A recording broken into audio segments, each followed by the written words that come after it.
शासकीय काम आणि थोडं थांब असं आपण कायम ऐकतो किंवा शासकीय कार्यालयात अगदी किरकोळ कामांसाठी वारंवार हेलपाटे मारणारे लोकसुद्धा आपल्याला नेहमी दिसून येतात. कासवगतीने होणाऱ्या शासकीय कारभाराचे आपण सर्वच जण यांना त्या कारणामुळे साक्षीदार आहोत.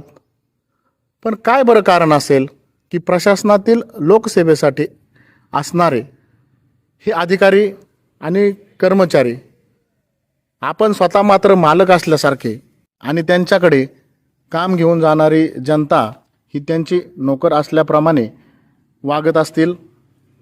अधिकाऱ्यांमधील या उद्दामपणाला नेमकं जबाबदार कोण? याचं नेमकं कारण काय? नमस्कार, मी विशाल चव्हाण आपलं स्वागत करतो प्रशासक न्यूज या यूट्यूब चॅनेलमध्ये.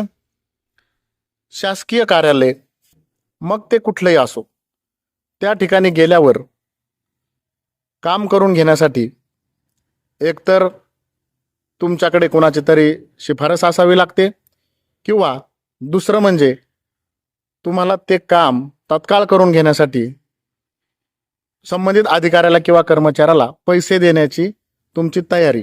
या दोन गोष्टी जर तुमच्याकडे प्रामुख्याने असतील तरच तुमचे कामे लवकर मार्गी लागतात. अनेकदा तर आपण पाहतो की पैसे देऊन देखील शासकीय कार्यालयात कामे होत नाहीत. नागरिकांच्या दृष्टीने अगदी छोटी छोटी परंतु त्यांच्या आयुष्यात मात्र तितकीच महत्त्वाची असणारी कामे करण्याकडे सुद्धा या शासकीय अधिकाऱ्यांना अजिबात रस नसतो. याचं कारण सत्ताधारी आमदार खासदार यांच्या शिफारशीने होत असलेल्या अधिकारी आणि कर्मचारी यांच्या नियुक्त्या. आपण नेहमी अशी देखील चर्चा ऐकतो की संबंधित खात्याचे जे मंत्री असतात त्या मंत्र्यांकडूनच प्रशासनातील वरिष्ठ अधिकाऱ्यांना आमच्या आमदारांना विचारल्याशिवाय किंवा त्यांना विचारात घेतल्याशिवाय त्यांच्या भागात अधिकारी नियुक्त करू नका अशा स्पष्ट सूचना दिल्या जातात. त्यामुळे शासकीय भाषेत ज्याला क्रीम पोस्टिंग म्हणतात आणि सामान्य भाषेत जेथे मलिता जास्त भेटतो असे ठिकाण, मग अशा ठिकाणी बदलून जाण्यासाठी काही अधिकारी हे सत्ताधारी आमदारांचे उमरे झिजवतात. त्यात मलिद्याचीही देवाणघेवाण होते आणि त्यानंतर अपेक्षेप्रमाणे हे अधिकारी नियुक्ती मिळवतात. मग काय, त्यानंतर हे अधिकारी गेंड्याची कातडी पांघरून काम करायला सुरुवात करतात. कारण आमदारांचं त्यांना मिळालेलं शिफारसपत्र म्हणजेच त्या अधिकाऱ्याला एक प्रकारे दिलेले सुरक्षा कवचच असे म्हणायला हरकत नाही. मग हे अधिकारी आपली मनमानी चालू करतात आणि सामान्य जनतेच्या कामाला, सामान्य जनतेला मात्र कात्रजचा घाट दाखवल्याशिवाय राहत नाही. मग अशा बेफाम अधिकाऱ्यांची कुठे तक्रार जरी केली तरी आपल्या विरुद्ध काहीही तक्रार केली आणि कुठेही तक्रार केली तरी माझं कुणीच काही वाकडं करू शकणार नाही, हा आत्मविश्वास मात्र या अधिकाऱ्यांना एक प्रकारे चुकीचं काम करण्यासाठी बळ देऊन जातो. बीड जिल्ह्यातील सरपंच संतोष देशमुख यांच्या हत्येनंतर बीड जिल्ह्यातील अनेक विदारक वास्तव चित्र आपल्या समोर आलं. त्यातलं वाल्मिक कराड याची तिथल्या प्रशासनावर असलेली पकड, कशा पद्धतीने हा वाल्मिक कराड तिथले तहसीलदार असतील, पोलीस निरीक्षक असतील, अगदी या अधिकाऱ्यांपासून ते जिल्ह्याचे बॉस म्हणून काम करणारे पोलीस अधीक्षक असतील, जिल्हाधिकारी यांच्या नियुक्त्या हा कराड कशा प्रकारे करायचा हे आपल्याला पाहायला मिळालं.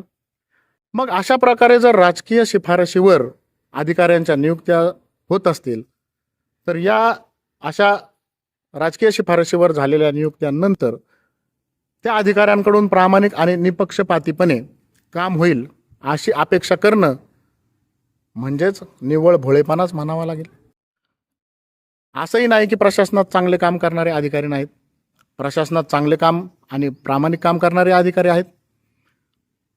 पण जशी वाघांची संख्या दिवसेंदिवस कमी होत चाललेली आहे तसेच हे प्रामाणिक आणि कर्तव्य चोख बजावणारे अधिकारी देखील अगदी बोटावर मोजण्या इतपतच राहिलेले आहेत असंही म्हणायला हरकत नाही. पण अशा प्रामाणिक अधिकाऱ्यांना जाणीवपूर्वक डावलून कुठेतरी आडगळीच्या जागी त्यांची नियुक्ती केली जाते. त्यामुळे नेत्यांची हुजरेगिरी करणारे अधिकारी बदलून आल्यानंतर जनतेची कामे कशी होणार? यात फक्त राजकीय नेते आणि हे सरकारी अधिकारीच दोषी आहेत का? तर याचं उत्तर आहे नाही. या सर्व प्रकाराकडे सर्व माहीत असून मूग गिळून गप्प राहणारी आम जनतासुद्धा याला तेवढीच जबाबदार आहे. माझं काम लवकर करून द्या म्हणून स्वतःहून पैसे देणारी जनता, किंवा अधिकारी किंवा एखादा कर्मचारी चुकीचं वागतोय, चुकीचं काम करतोय हे समोर दिसत असूनही हाताची घडी आणि तोंडावर बोट ठेवून फक्त आणि फक्त बघ्याची भूमिका घेणारे सामान्य नागरिकसुद्धा याला तेवढेच जबाबदार आहेत.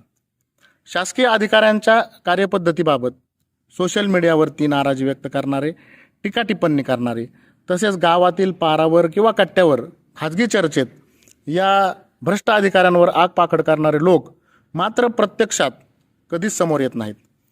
आणि चुकून एखादा व्यक्ती या अधिकाऱ्यांच्या कारभाराविरोधात मैदानात उतरलाच तर त्याला मात्र साथ द्यायला सुद्धा सामान्य आणि सुज्ञ नागरिक समोर येत नाहीत. त्यामुळे काय होतंय, या राजकीय नेत्यांचे हुजरेगिरी करणारे अधिकारी आणि या अधिकाऱ्यांना आपल्या बोटाच्या इशाऱ्यावर नाचवणारे राजकीय नेते आणि हे सर्व माहीत असूनही आळीमिळी गुपचिळी म्हणत गप्प बसणारी जनता, हे त्रिकूट या सर्व गोष्टीला जबाबदार म्हणावे लागतील. आणि खरंच जर हे चित्र बदलायचं असेल तर नागरिकांनी जागरूक होणं गरजेचं आहे. आणि अधिकाऱ्यांच्या बदल्यांमध्ये होणारी मोठी उलाढाल आणि होणारा राजकीय हस्तक्षेप हेही थांबवणं गरजेचं आहे. तरच कुठेतरी शासकीय कामकाजाला गती मिळेल आणि सामान्य जनतेला न्याय मिळेल. धन्यवाद.